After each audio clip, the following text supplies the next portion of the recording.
Et que Tshisekedi continue à être parrainé par le parrain de Kabila. Parce que Kabila et Tshilombo ont un seul parrain, un seul et un même parrain. Mais c'est Kagame. Kabila n'est pas parti. Les fusibles ont sauté, Mabunda, vous parlez de Tamumwamba, vous parlez de tel. Il vous a dit que les pions vont être déplacés. Les pions sont en train d'être déplacés. On prend là-bas au Baeti, on le met là-bas. Oh non, Karela Guito, on le laisse là-bas. Oh Sama, on le met là-bas. Et puis on vous dit, un nouveau nom va être trouvé. Dans ce système de jeu-là, on vous trouve un nouveau nom. Oh, Union Sacrée. Papa, on a dit que tous en a distraction. Tous en distraction. Ça, c'était quelque chose qui a été fabriqué par M. Nanga en complicité avec M. Kabila. Mais il y a quand vous allez de Adrien Malenga, Kabila Saki. Mais tout le monde est congolais, Naminoko Nabino, Kabila.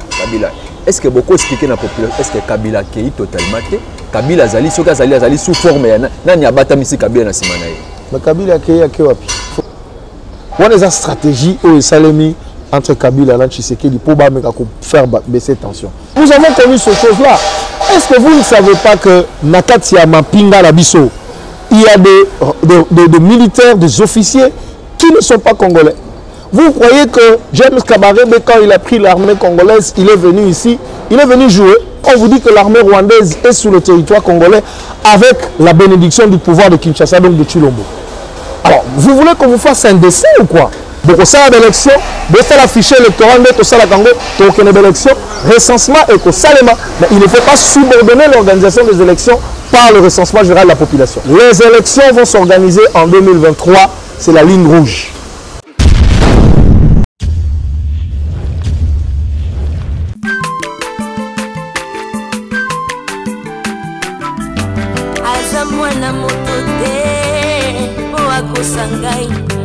Abongwani pete boa wangana Nzambe ya le Nazarien le Nazarien le Nazarien le Nazarien bana kitoko koma mukondima atako babako la kima futa na musakolima lelo ya yobolingo bateli le Nazarien lipamboli oyo mona na katempeni mama kantelobi kolapye mapapu masope mafuta tokokesitana longo na nzambe oyo babenga na makomi Masolo ya mboka numéro ya sika toye pendant 30 minutes tozana bino ensemble pour na kotalisa bino maema kosalema na ekolo Congo démocratique côté politique mingi politique pas bate moto to yambi lelo azali moko ya bayi politique moko ya lingomba SID o ezali parti cher ya président Martin Fayulu pe bazali membre na kati ya Lamuka azali bongo ndeko Adrien Malenga oyo tukopesa déjà mbote na ndeko Adrien mbote ndeko mbote na balandi nyonso oko esabiso na kati ya SID ozali nani ozako Assime poste nini. Ouais, donc Nazali, secrétaire national en charge de l'administration et la formation idéologique. Il y a l'ingomba politique SID. Et puis, Nazali, moko ya communicant, il y a plateforme politique Lamuka. Les loyo na kati ya SID, tout le bela SID, idéologie en soi, tout le ba idéologie na mokuse. En bref, bon l'aksaka nini na ba militants nyonso bayaka sika na kati ya parti. Non, mais nous sommes des sociaux-libéraux, idéologie politique, même si le social-libéralisme. C'est en fait brièvement une idéologie politique qui prône comment dire, l'initiative privée, qui accepte la création de richesses au marché, mais qui en même temps accepte également l'intervention de l'État pour réguler le marché, corriger les inégalités et assurer le service social de base à l'ensemble de la population. Et donc c'est cette idéologie-là que nous prenons. Et puis évidemment, nous avons des valeurs que nous sommes en train de défendre et nous avons un projet de société qui s'intitule Investir dans les citoyens pour développer la République démocratique du Congo. Boni mingi pe lingala de Adrien, boni lingomba SID. Non, ça va, SID, ça va très bien. En tout cas, rapport aux Akozoa aussi bien à Kinshasa que dans les différentes provinces. Il y a Mboka, il y a pays, l'arrière-pays, mais pour Baka. SID Zali Malamou. Tozali pratiquement représenté dans les 26 provinces, dans le chef-lieu de ces 26 provinces et dans plusieurs territoires de la République démocratique du Congo, à peu près 70 territoires où le parti est valablement implanté. Nous savons les continuer. On dit que le Congo est un peu donc tout ça pour continuer pour renforcer la présence à partir ici moi mais en tout cas sur l'ensemble de 26 provinces, il y a beaucoup de et si des alliés valablement implantés. Est-ce que tout ba décidé na ngonga oyo bozali prêt ya ko kende pe maponami pamba te toyebi ke na ba élection siko leka et si des alliés qui vraiment représenter na ba province de lolo bozala ba presque na province est-ce que bozali siko prêt bokoli pourquoi ko affronter pe ba élection binomo? Non, en 2018 nous étions dans 25 provinces sur 26 provinces. Nous avons un problème dans Sankourou, juste au niveau du Sankourou. Donc, non, mais oui, l'élection, les cas qui en 2018, c'est l'auto les acquis d'élection chaotique. Les acquis d'élection au Salema qui est reflété qui vérité des urnes notées. Ce que l'auto combat la vérité des urnes, c'est justement pour combattre le fait que volonté à peuple exprimée dans les urnes est à respecter. Ce qui volonté à peuple tel qu'exprimé dans les urnes, les acquis respectés, je pense que Batomingo Lelo, Bazan a pouvoir exprimer que en commençant par M. Chilomo. Tout ça, donc ça, ce n'est pas, comment dire, l'élection en 2018, les alliés, et le pour ça, on a comme élément d'analyse, pour quelle est la force d'un tel ou d'un autre parti. Donc ça, c'était quelque chose qui a été fabriqué par M. Nanga en complicité avec M. Kabila. Mais yango moni lelo biso na kati ya lamuka na kati ya iside to kobunda bitumba natina ete mapono mieux ko ya sima ba respecter choix ya peuple et non ba kangama na ba bureau na bango ba banda kutinda ba liste comme on l'a entendu après que chaque parti kutinda ba liste Kabila ko décider na batnae ko tani ba repesa na tel autre parti. Voilà, c'est ça la réalité. Mais yako comme Zaline de Quadrien Malenga Kabila Saki. Mais tout le monde est congolais, Kabila. Est-ce que beaucoup expliqué dans la population, est-ce que Kabila est totalement Kabila Zali, sous forme, il y a Batamisi Kabila na Simanaï. Mais Kabila est wapi? Mais Kabila c'est un homme, bien sûr, mais Kabila c'est aussi un système. Vraiment. Et dans un système, il y a les éléments de ce système-là. Mais aujourd'hui, dis-moi, dans toutes les institutions que vous avez dans ce pays, l'élément un système à Kabila les alités. Beaucoup ici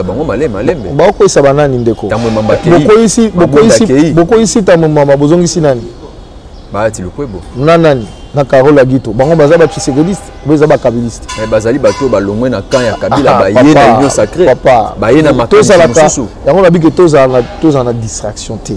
Toza na distraction te ata molimo mo santu o ezali nzambe soki akoti na motema ya moto po abongola ye azokata ko affermir ye zakape moi temps po akoma chrétien solo solo.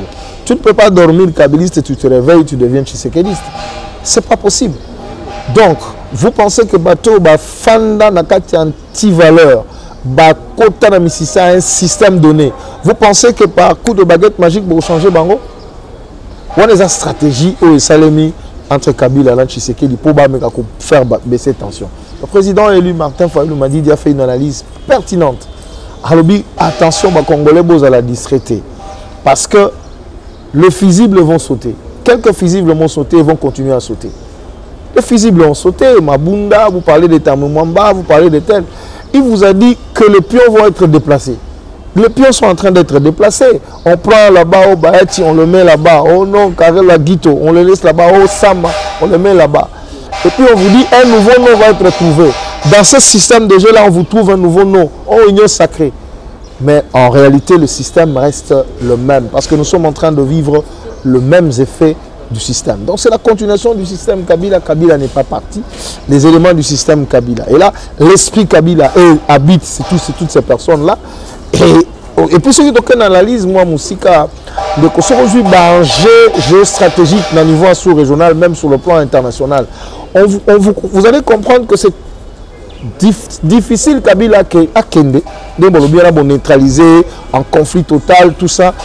et que Tshisekedi continue à être parrainé par le parrain de Kabila. Parce que Kabila et Tshilombo ont un seul parrain, un seul et un même parrain. Mais c'est Kagame. On le sait, mais oui, Kagame oyo batu ya union sacrée batomboka ki makasi koloba ete ndeko foilo akoko ba bongo te que patriote. Est-ce que preuve ezali que Kagame azali na sima ya gestion ya école Congo démocratique? Bon, en tant que patriote, Bilo Bondimaki qui est un Rwandais à la chef d'état-major dans la République démocratique du Congo. Vous avez oublié ça. Pourquoi les Congolais vous donnez l'impression, pour nous les Congolais nous donnons l'impression d'être amnésiques? Vous avez accepté en tant que patriote qu'un Rwandais soit le chef d'état-major général de forces armées de la République démocratique du Congo. Ça c'est de l'histoire, ça c'est de l'imagination ou bien la réalité au vivant. Ça ce sont des réalités, c'est ça le Congolais. Nous devons aller en profondeur des choses. Nous avons connu ces choses-là. Est-ce que vous ne savez pas que Nakatia Mapinga Labiso, il y a des militaires, des officiers qui ne sont pas congolais? Vous croyez que James Kabarebe, quand il a pris l'armée congolaise, il est venu ici, il est venu jouer. Mais quand il a laissé des antennes de top, il a placé les siens. C'est pour cela qu'on vous dit que cette armée ne gagne plus les guerres. C'est pour ça qu'on vous dit que l'insécurité continue dans Namboka. On vous dit même qu'il y a des généraux qui ne répondent qu'aux ordres d'un certain Kagame et pas des ordres de Kinshasa. On l'a connu dans ce pays. Les militaires l'ont dénoncé. Au Boko Bundabitumba, la France, on vous dit non, arrêtez, ne prenez pas ça, laissez armes, tout reculer, et l'ennemi vient prendre les armes, chers amis. Donc, nous, les Congolais, nous devons prendre conscience du fait que l'AFDEL nous a amené cette affaire, et Kagame nous a infiltrés à tous les niveaux, même au niveau des institutions. À tous les niveaux. Vous ne vous posez pas la question pourquoi est-ce que le moratoire sur la nationalité est fanda, et là. Vous ne posez pas cette question-là. Donc, nous avons ces problèmes-là et nous le savons. Les enquêtes internationales l'ont démontré. Par rapport aux Nations Unies, ils ont démontré. On vous dit que l'armée rwandaise est sur le territoire congolais avec la bénédiction du pouvoir de Kinshasa, donc de Tshilombo. Alors, vous voulez qu'on vous fasse un dessin ou quoi? Mais en tant que patriote, justement, il faut dire, il faut que ça s'arrête. En tant que patriote, il faut dire que ces groupes armés qui insécurisent le Congolais, qui tuent, qui massacrent nos compatriotes, doivent aller le faire au Rwanda, en Ouganda, et au Burundi et non sur le territoire. C'est ça être patriote. Donc il faut reconnaître que nous avons un problème. Le parrainage de M. Tshilombo et M. Kabila par M. Kagame pose problème. Ce qui est sérieux, nous allons continuer dans l'insécurité et dans l'instabilité. Vous avez suivi un collaborateur de Tshilombo qui va au Rwanda, qui dit devant le micro qu'ils sont là-bas avec le Rwanda pour, défier le monde. Défier le monde, alors que le rapport des Nations Unies atteste le massacre opéré par l'armée rwandaise sur notre territoire. Rapport d'enquête indépendante, c'est ça, et c'est ce pays-là aujourd'hui qui devait, pas besoin d'avoir la relation, donc, et vous trouvez ça normal? Tshilombo lui-même, dès qu'il est nommé par M. Kabila, premier voyage, c'est à Kigali pour aller s'incliner devant le mémorial du génocide rwandais. Et il dit là-bas que tout ce qui s'est passé au Congo, c'était des dégâts collatéraux. Le Rwanda n'était pas responsable. Alors, vous voulez qu'on vous fasse un dessin? Amenez un tableau ou un crayon, on va faire un dessin. De quoi dire, to mekako kitamo mitema muke.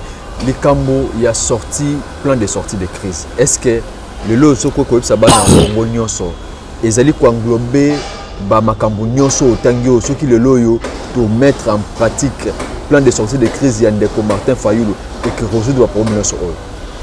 Oui, bon, oui, mais parce que en fait, aussi longtemps que ces gens-là ont le pouvoir, il y a qu'à décider sur qui va être président dans ce pays, qui va être chef d'état-major, comme ce fut le cas de James Kabarebe, situation qu'on continue. Proposition de sortie de crise de lobby, moto azan a pouvoir, il y a qu'à désigner bateau Sengeli Bakamaïko le Congo, ils allaient peuple congolais. Il faut qu'on soit pifoana, qu'on soit souveraineté à peuple qu'on zongi ici là. C'est-à-dire que ceux qui peuple congolais qui ont une urne à lobby, Mokonzi Nangé Zali Songolo, il faut Songolo à côté de Mokonzi. Comme ça, peuple a laissé confiance à Kolandi. C'est ce qu'on appelle la légitimité. Proposition de sortie de crise, les alliés pour corriger l'erreur et Salman en 2006 et Salman en 2011, puis Salman en 2018. En 2018, il y a des sous Makasi Koleka. C'est-à-dire quoi? C'est-à-dire qu'il faut engager des réformes pour tout ça. Ma ponomie au sala, démocratie au tolingi to fani sanamboka. To komi nango esika nini. Ba pilier nango eske fani malamu, moboko nango fani malamu. Loi électorale, et le koni le sengeli to senga to simba kuna. Seni, et le koni le sengeli to simba. Monitoring d'élection, organisation d'élection, et le koni le sengeli to simba. Nengeni le sengeli to garantir vérité des urnes. Ba mécanisme ni le sengeli chama to komano la makanisi de façon que to zwa ba élection ndenge ba lobakala le poto zali véritablement démocratique et transparente. Oyo ko respecter volonté à l'électeur tel que ba exprimer en na kati ya urne. Mais plan de sortie de crise et il faut réfléchir sur la situation sécuritaire du pays. Il faut qu'on réfléchisse sur la situation sécuritaire. État-major na Est, na discours na campagne pas la kaka mo métis ko to moni angote. Est-ce que Alandaki discours, il y a président élu mais il n'a rien compris. Il n'a rien compris parce que tant le président élu à Lobaki Ango, il savait là qu'est-ce qu'il devait faire exactement pour que ça soit concrétisé. Mais lui, il a dit parce qu'il voulait faire plaisir aux gens, comme il a dit que dans 2 semaines, il devait être habitant de Beni là-bas. Jusque-là, on le voit en train de désinaugurer des bus ici, de remettre des bus transport comme si nous n'avons pas un ministre des Transports dans ce pays. Donc, c'est ça le problème. Donc, c'est-à-dire qu'il faut totalement sur le plan sécuritaire parce que vous ne pouvez pas avoir de scrutin démocratique, transparente, qui soit apaisé avec cette insécurité que nous avons ici. Il ne faut pas qu'on nous amène des recettes comme Ono Beni, parce qu'insécurité, parce que tout ça, parce que Bola, tout ça, total yango. Il y a gouvernance.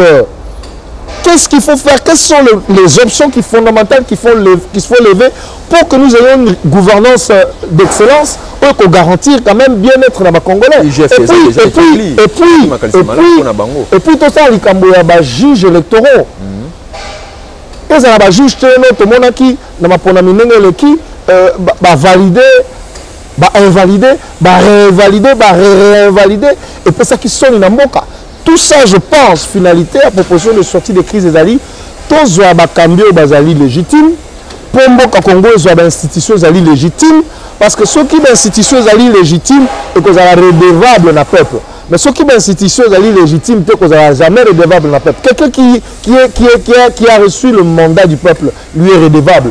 Mais ceux qui ont dit que tu reçois la liste et puis tu as nommé un député, tu reçois la liste et puis tu as commis sénateur, ils n'ont rien à faire avec le peuple parce qu'ils savent que le peuple n'influe pas sur le fait qu'il a accédé au pouvoir. Or, la démocratie, selon notre constitution, par la façon par laquelle il faut accéder dans le pouvoir, en tout cas pour le poste électif, ils ont dit que c'est un suffrage du peuple congolais. Donc, proposition de sortie de crise, c'est pour corriger toutes ces erreurs et les cas qui n'ont qu'à un processus électoral, te rendre encore beaucoup plus crédible, et puis tout ça a été ma ponomie au lobby, et puis ça m'a comme institution légitime, institution na ba dirigeant légitime au psycho barobanda ko sala mosala pona ko binisa Congo na libulu et sika yango zwami on amboka Adrien yebisa peuple vérité lelo soki bandimi plan de sortie de crise wana et ko salema lolenge nini mokonzi ya mboka akotika na ngwende na ye bino bokozala kaka lokola bato bo proposer loko pe bozozela appliquer yango to bokosenga bino pe bokota na kati ya gouvernement to na kati pour bovandisa plan wana parce que to koyeba te et kozala maintenant pouvoir et kozala avide to kozala ndenge nini soki plan wana ndimami bon neni mboka kotambola pendant et kozwa biso mikolo boni to basanza boni pour que kosilisa plan de sortie de crise wana. Non, pour ceux qui sorti de crise les ali ba réforme les ali ndenge na tangeli na ba action na tangeli wana. D'ailleurs, on a quoi prendre yo na ouvrir parenthèse moko la vendredi na 11h dans ce passe présidium à la Mouka et qu'on présentait devant un certain nombre d'invités ma proposition nango na biso à la Mouka par rapport à la révision à la loi organique portant organisation et fonctionnement à CENI. Donc on rentre dans le public vendredi. Ça veut dire quoi? Ça veut dire que biso tolobi boye Chilombazali wana contre la volonté du peuple. Monsieur Chilombazali wana contre la volonté du peuple. Il faut corriger ça. Mais qu'est-ce qu'il faut faire? Est-ce qu'il faut le prendre, l'enlever et le jeter au fleuve? Non, nous disons non. On ne va pas brûler le pays pour ça. Fayoulou utilise la Mouka, Adolphe Mouzitou Fayoulou utilise la sagesse à Salomon.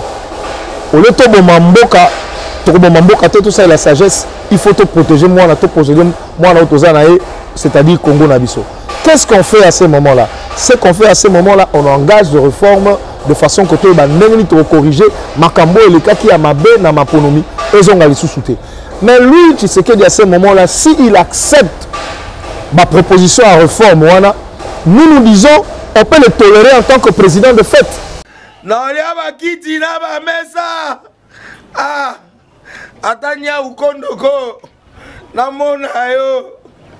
Na chayo na mwamba. La minito na kata bena katika tasaka fufu. Oui, alors est-ce que tu bonjour. Boni. Et l'autre côté, et puis qu'il y a mon bureau à travailler tes micros.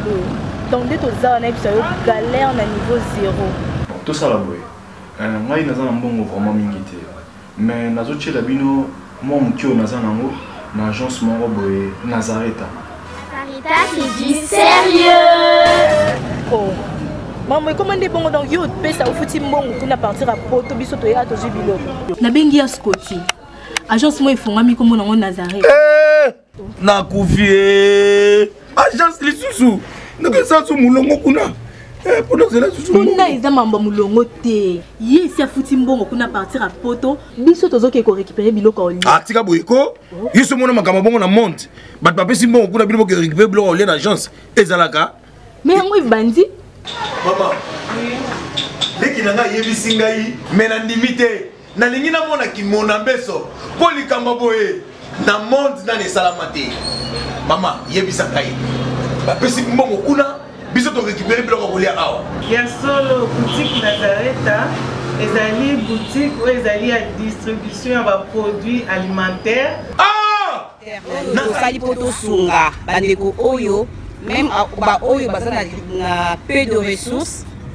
Comme la boîte bandeko on bazana niveau à Kinshasa même avec un petit rien. Donc à partir à $10, $15. Donc si on a un bon côté, nous devons na poto ko sunga yo, a ozuka biloko kolia. Eh maman Nazareta nzamba pambola ya bakise mikole belé awa na sena mokili. Et bon awa tozawa poto yeba adresse awa. La boutique Nazareta est ici à Kubungate, toza sur avenue Monkoto numéro 1, direction Elengesa. Face à face na église catholique Saint-Vincent. Ah, direction Elengesa, Monkoto numéro 1, à face à l'église catholique Ah, c'est ça, d'accord. Bon numéro de téléphone, vous avez monté déjà, vous avez on a 3 numéros pour Paris, vous avez un numéro pour la Suisse, vous avez un numéro pour la Suède. Ah non, non, non, non, non, non. Nazareta nous allons la Congo Sili. Julia, nous allons la Kangisa qui a foufou. Eh, ya modé, yo bandi kana foufou. Oui, pour la Nazareta, tu as un système en bimbi, dans Bongo Shingo. Bon, ok. Vous allez Silio. Sarita qui dit sérieux. Il est là comme président de fête. On peut le tolérer à ce moment-là. À ce moment-là, on peut le tolérer parce que l'essentiel pour nous, c'est que la réforme est salement pour corriger la prochaine élection. Quand on a gouvernement, parce que ça sera quand même, comment dire, paradoxal. Parce que nous savons que ces institutions-là sont illégitimes. Tu dis que le pouvoir n'est pas dans le peuple. Au moment où on a mis sur l'entreprise publique, au moment où on a mis sur le gouvernement, mon côté, tu as côté. On dit que la mokonzi. Le biboy, peut-être au compagnie à Ozalawana, le col a toléré, c'est-à-dire que le col a eu qui va pouvoir en Wazawana, le quoi moi tout bon mané, tout tout mon mbé, c'était tiki wana kaka, mais tokotika wana à condition que l'engagement ferme et zouama que la réforme tokoyo cannabis on a bango, ils à l'appliquer. Et puis si nous avons la caution internationale de partenaires régionaux ou sous-régionaux, ou même internationaux, tout va nous appliquer. Comment dire, la réforme au cannabis. Donc, il sera là, mais nous disons ceci. Il faut en dehors, il y a une institution à Bango, il faut créer une organisation qui va suivre, qui va faire le monitoring, le niveau de l'application de ces réformes-là. C'est ce que nous avons appelé le Haut Conseil national de réforme institutionnelle. Et Tolobaki, au Conseil national de réforme institutionnelle, il faut être dirigé par la MOUCA. Pas la bangoté. Et ils restent avec leur gouvernement, ils restent avec les entreprises publiques. Parce que tout ce qu'ils ont volé là, ils restent avec.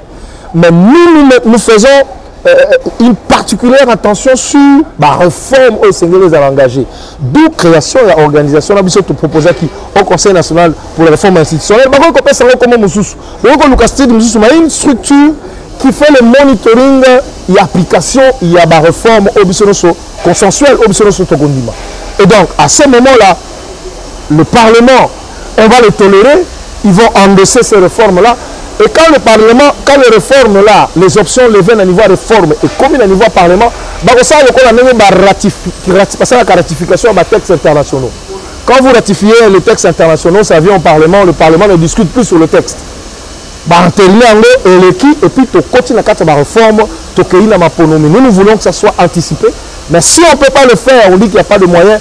La ligne rouge, c'est 2023.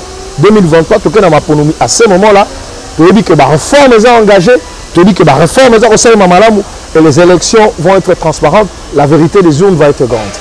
Ligne rouge des années 2023, mais tu as très important, tu as déjà. Déjà.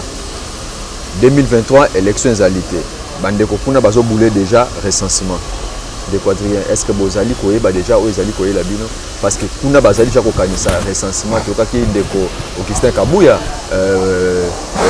secrétaire général actuel, il y a IDPS, à l'obaki en gros que recensement est très important. Oui, stabilité politique, même économique, même sociale. Stabilité économique, ce que tu as dans la démocratie, ils sont liés à respect à la Constitution, la loi fondamentale. Ils sont liés à respect à la Constitution. Ce qui instabilité côté politique, c'est qu'il y a un problème avec le respect de la Constitution. Je crois que les Congolais, ils confient les membres de l'IDPS. Ils confient. Pour la démocratie, il faut respect à la Constitution. Nous à la Mouka, tant que ça convention à la Mouka, na Bran Labré, ma leader en fait, na Bran Laleu, na Belgique, pour la convention à la Mouka, parmi les 4 axes, à la défense de la Constitution. Donc, le président élu a tellement que Makambo et Salamaki la nomination juge de violer la Constitution. Parce que parmi 4 axes dans la Mouka, le respect de la Constitution. Et donc, il faut battre la Constitution. Moi, Kassa dollar,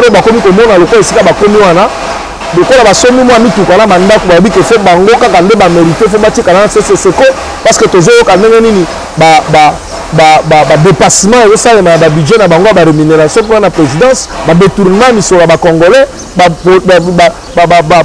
programme ceux qui a 100 jours, ceux qui a 30 jours, tout ça, tous ces scandales voilà, ya ba koyiba sur la congolais, bango ba tikala wana CCC ko na Congo. Non, la constitution dit que les élections s'organisent 5 ans après. C'est une constitution qui a été endossée par l'ensemble de notre peuple. Vous voyez que la constitution est l'état d'un référendum. Vous voyez bien donc bango bakoloba kolandisama mabumu na bango biso to koloba kolandisama constitution. Mais ce Kabouya se rappelait que na ebita soki n'importe quoi là avec kolata so avec kolata so avec kolota to telemaka onip na tango wa Kabila. To telemaka onip parce que balinga qui justement va conditionner organisation de l'élection par le recensement général de la population. Du 19 au 25 janvier 2015, les Congolais qui partout dans la ville, pas question. Donc, ça l'élection, de faire l'affiché électoral, de ça la Congo, de l'élection, recensement et que ça mais il ne faut pas subordonner l'organisation des élections par le recensement général de la population. Et c'est le cas aujourd'hui. Justement parce que mais nous sommes les défenseurs de la République, les défenseurs de la Constitution. Nous sommes de résistants patriotes pour qu'on continue. Les élections vont s'organiser en 2023. C'est la ligne rouge. Merci beaucoup, Ndeko Adrien. To ceux qui n'ont awa. Bandeko merci. Ndenge bolandi biso ebele. To zoara na temps minute, to zoara na 30 minutes. Ceux qui me tournent zali, botoune la biso na ba numéro to tchaka na sewana. To kozongi la susu Ndeko Adrien. Pona koluka ko zoali susu makanisi na ye kasi bino oyo boyoki. Maïnio c'est le bami awa bozali ba congolais tozali kaka na mboka na biso moko ekolo Congo démocratique to batela yango malamu ozala mutu ya lamuka ozala mutu ya wapi to lobi lelo tozaka na mboka moko ekolo Congo démocratique tika ete kimia na nzambe eumela na mabota na bino na lia bakiti na ba mesa atanya ukondoko na mona yo Chayo na mwamba. La minute on a 4 à katikati asaki ya fufu. Oui. Alors Scotty, bonjour. Boni. Et l'autre côté, et puis qu'il y a mon bureau à travailler tes micros. Donc dès que tu as un galère à niveau 0. Tout ça là boy. Moi il n'a pas un bon vraiment mingité. Mais nazo chez la bino moi mon kio n'a pas un agence mon boy Nazareta. Sarita qui dit sérieux. Oh. Maman, comment est bon donc yo pe ça au fouti mbongo kuna partir à poto biso to ya to jibilo. Na bengi ya Scotty. Agence moi ifungami comme on Nazareth. Na kufie. Agence lisusu. Donc ça sous mulongo kuna. Pour cela sous mulongo. Kuna iza mamba mulongo te. Yesi afuti mbongo kuna partir à poto biso tozoke ko récupérer biloko oli. Ah tika boyeko. Yiso mona makama bongo na monte. Bat papa si mbongo kuna biloko récupérer biloko oli na agence. Ezalaka. Mais yango ibandi. Maman. Leki nanga yebisi ngai mena ndimite. Na lingi na mona ki mona mbeso. Poli kamba boye. Na monde na ne salamate. Mama yebisa ngai. Ba pesi mbongo kuna biso to récupérer biloko kolia awa. Ya solo boutique Nazareta, ezali boutique où ezali à distribution de produits alimentaires. Ah! Nakali poto sunga bandeko oyo même ba oyo bazana na peu de ressources. Comme on a dit bandeko bazana niveau à Kinshasa même avec un petit rien. Donc à partir à $10, $15. Donc si on a un bon côté, nous devons nous apporter au sungayo, à aux yeux de l'olia. Eh maman Nazareth, Nzamba Pambola, Yabakse Mikole Bele, Awa Nasena Mokili. Et bon Awa Tuzawa, Potoyeba adresse à Awa.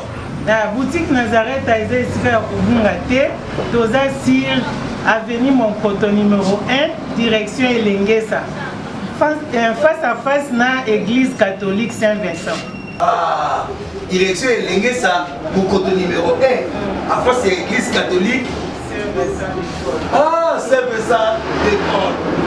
Bon numéro de téléphone, vous allez monter. Déjà, vous avez un 3 numéros pour Paris, vous avez un numéro pour la Suisse, vous avez un numéro pour la Suède. Ah! Non.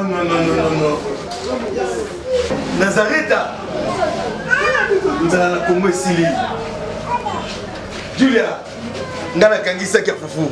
Ya modé, yo bandika na fufu. Oui, pour la Nazareta, dans un système en bimbi, dans Bongo Shingo. Bon, ok. Vous allez Silio. Sarita qui dit sérieux.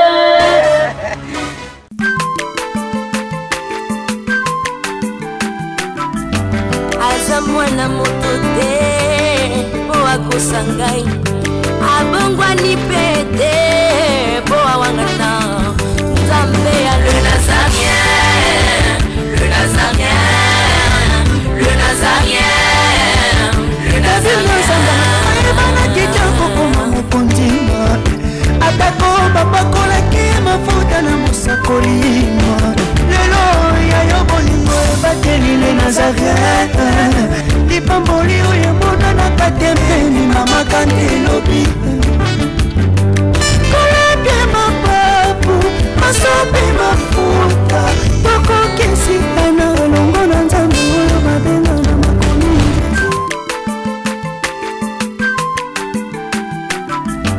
aza mwana moto te po akosa ngai abongwani pete